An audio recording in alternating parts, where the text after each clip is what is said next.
This is the visibility that I've been dealing with. I had a small accident.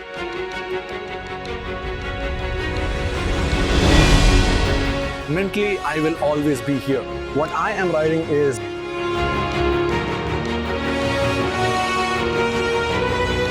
actually the last 20 kilometers, it was just mountains, rocks cut out. We have riders from Argentina, from Brazil, from Czech Republic.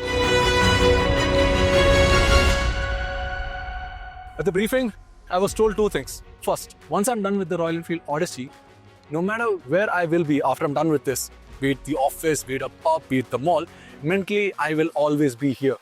I'm yet to test that. Second, once I'm done with the Odyssey, go in as a rider and I come back as an explorer. And what am I riding? This, the Royal Enfield Himalayan.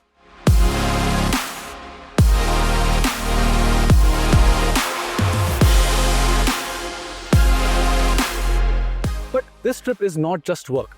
I was in Ladakh when I was a 19-year-old kid, a teenager. I fell at Pangong. I had a small accident and I could not explore Leh. And now Royal Enfield has given me the opportunity to explore Leh, and right now I am at Leh. And what is this trip about? Well, I'm going to be taking you through everything because my trip started in Chandigarh. Make sure you subscribe to the channel before you start the video. Click the bell icon to stay updated all the videos that we do because this is an amazing story. It has all the adventure.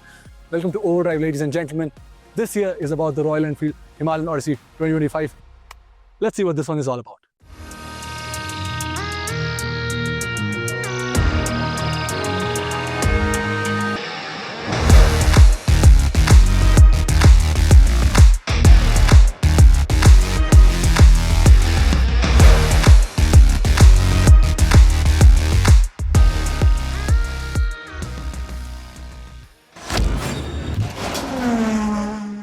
So let's start with what Royal Enfield Odyssey is all about. It's simple. So 70 riders from across the world divided into two groups, which is one from Zanskar and one from Kaza Spiti. How is the Royal Enfield Himalayan Odyssey a perfect platform to explore Ladakh? To start with, everything is planned in such a way that you cover only around 200 kilometers a day. And not just that, you also get 2 rest days in between these stops. So after every second 200 kilometer, you get a rest. Now, what happens when you meet with an accident? So for the bike travels, you have a gun wagon. Now, gun wagon is a coinage of Royal Enfield only because it carries bullets. As you can see, that's the gun wagon right there. And the gun wagon has a rule. It leaves no bike behind. So right now, if I'm recording over here, they can't leave me behind. Every other rider is already on their way. Just because I am standing here, the gun wagon will wait for me. That means every time there is a breakage or a trouble with the bike, the gun wagon gets to you and repairs your bike. Conventionally, the gun wagon is called a backup vehicle. Second, what happens if you have a symptom of AMS, altitude mountain sickness? It's simple.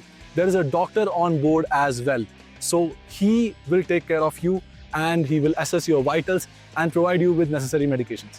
That's a small gist of Royal Enfield Himalayan Odyssey. And this year, we were all headed to Umlingla, which is the highest motorable road in the world at 19,000 feet above sea level. Now, when I was there, I felt kind of dizziness and a slight headache because of the lack of oxygen, and plus it takes time to acclimatize to such height.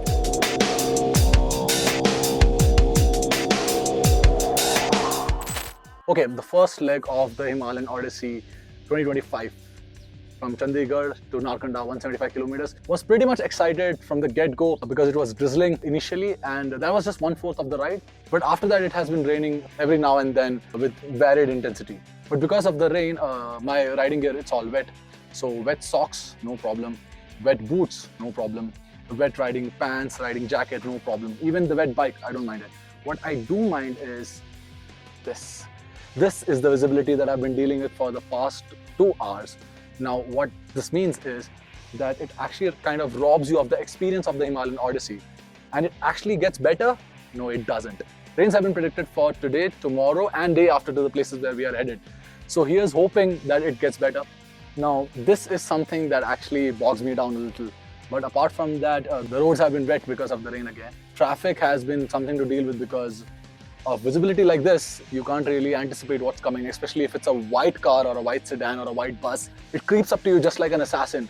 And that's where the problem is. But if you come to this place, Narkanda, in summers or spring, or when the conditions are not like this, it's actually pretty beautiful. The entire idea of the Himalayan Odyssey is to have a beautiful view. But for now, this is it.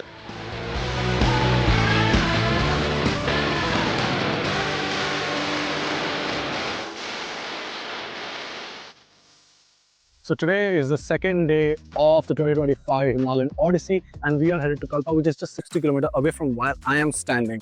But like I mentioned before, the weather gods have been kind. The sky has opened up, it's clear skies, the sun is here. I'm so happy about riding early in the morning. Now, we did experience some landslides early in the morning, but the traffic was managed really well and we had some slight delays, but then we were back on the road and the roads are amazing. So even the rain, it's not a nuisance anymore. It's just powdering and drizzling, which is something that is manageable. I have removed my rain cover. Now I'm riding with just this. There's a Royal Enfield jacket. Let's see what lies ahead.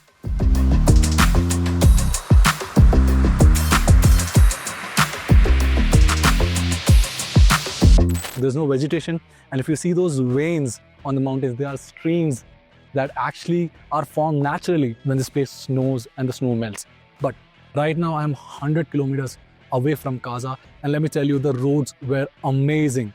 They were well paved, smooth tarmac, and I've been enjoying this ride so much, shifting my weight from side to side on those winding roads. First day from Chandigarh to Narkhanda was pretty much of a disappointment because of the rains and I was soaking wet. But ever since the second day, and today's the third, the ride has picked up. We have riders from Argentina, from Brazil, from Czech Republic, and right now we are at an altitude of 11,800 feet, and it's only going to get higher. The scenery is going to change, and for the better. And if you look at the weather, the rains are nowhere in sight. I'm looking forward to the next leg.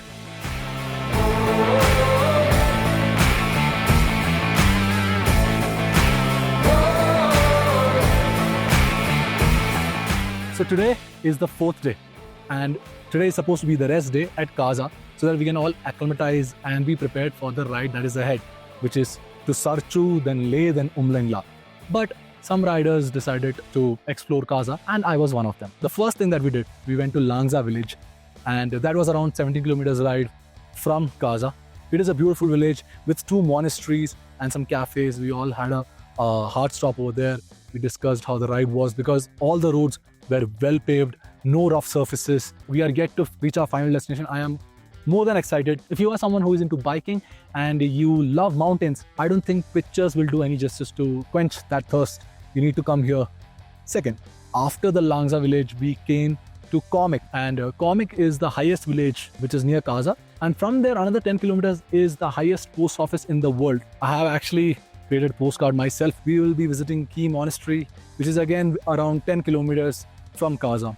This statue is overlooking the entire valley, and the entry cost for this place is just 30 rupees. It is 17 kilometers away from Kaza. It's such a beautiful place. You can just stand here, and at night, because of no air pollution, you can see the stars lit, the constellations very clearly. So we had covered around 60 kilometers today, which included, obviously I have shown you everything. And right now I am at Chicham Bridge. So what you're looking at is a bridge that is at a height of 13,596 feet above sea level. But if you stand in the middle and stare down, then you are staring down at a gorge which is 1,000 feet deep. And not just that, it connects 2 villages, namely Chicham and I forgot the name of the other village, but it has also cut down the travel time by 4 hours. Now, before coming to this place, I was also at Key Monastery. Now, because Key Monastery is a place where photography and videography was not allowed, but it was a peaceful place and the monks were very warm and welcoming. They offered us tea, we had a chat with them, and now we are headed back to Kaza. So certainly a rest day, and all we did was not rest.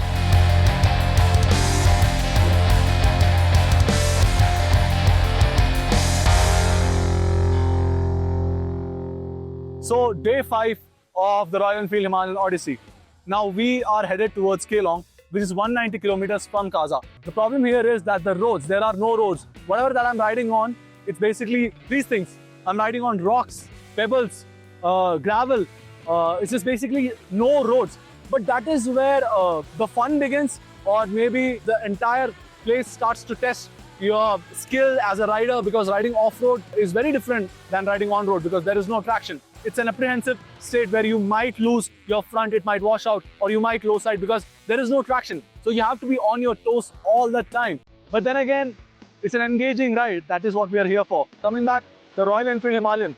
I am yet to see the fifth gear, but it can take a beating. I have been riding on these roads, sending it and properly gunning it. It can take a beating, and without showing a fit, it will get you to places. I like how the Royal Enfield Himalayan behaves on road because it gives you so much confidence, especially the heavy body. It gives you so much traction. And when I was riding, it felt great. I am yet to have a crash or go through a crash, but otherwise, so far so good.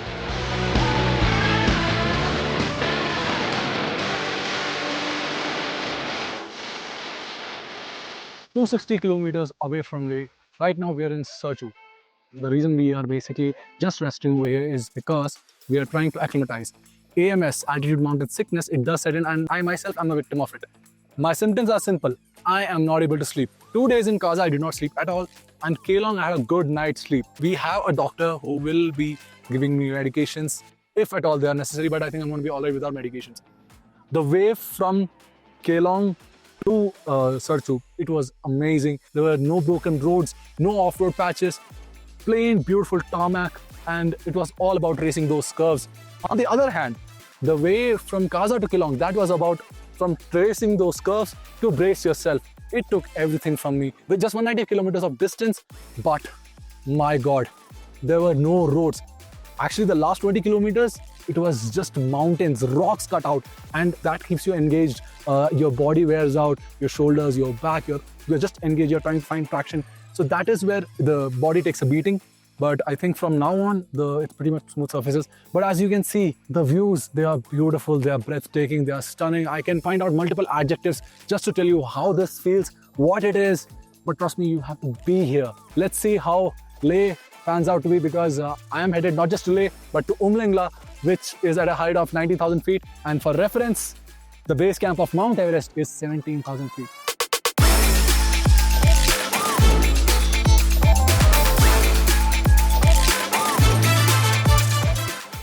Stopped right in between, and I'm on my way to Leh from the last place that I was staying at, which was Serchu. So right now I'm 160 kilometers away from Leh. This is the most scenic route I have ever seen in my life. This is a road where you would like to keep your pace, where you would like to just enjoy the ride, soak in as much as you can, absorb as much as you can. And to be honest, I have stopped using my phone and clicking pictures, because no matter where you look, if it's the front, if it's the rear, if it's the rear view mirror, the sides, everything is beautiful.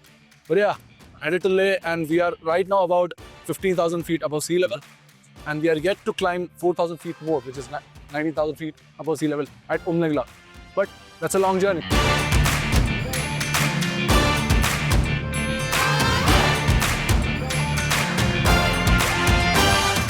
Right now I'm on the way to Hanle, which is around 14,382 feet above sea level, plus minus 10 or 100 feet, and the roads are well paved. After Hanle, I'm going to be heading to Umlingla.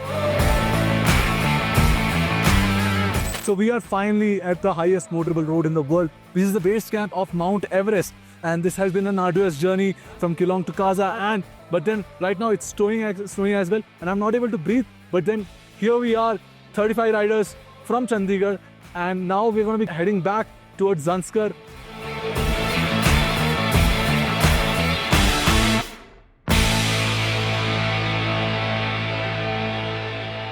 And as my ride comes to an end, to be very honest, it's very sad that I won't be able to do this again up until 10 years, because the Himalayan Odyssey has a rule. It's a quirky rule that once you have done this, you can only do this after 10 years. So right now I'm 30 years old. So the next one will be when I'm 40. But here's hoping that I'll be able to do it. But if Ladakh is on your bucket list, then this video will have all of the things that you would need. And not just that, irrespective of if you ride a bike or a car, this is the place to come. Hanle has its own offering when it comes to stargazing and the kind of topography it offers. But that's it from my side on this one. See you on the next one. Ride safe, drive safe, and follow OVERDRIVE.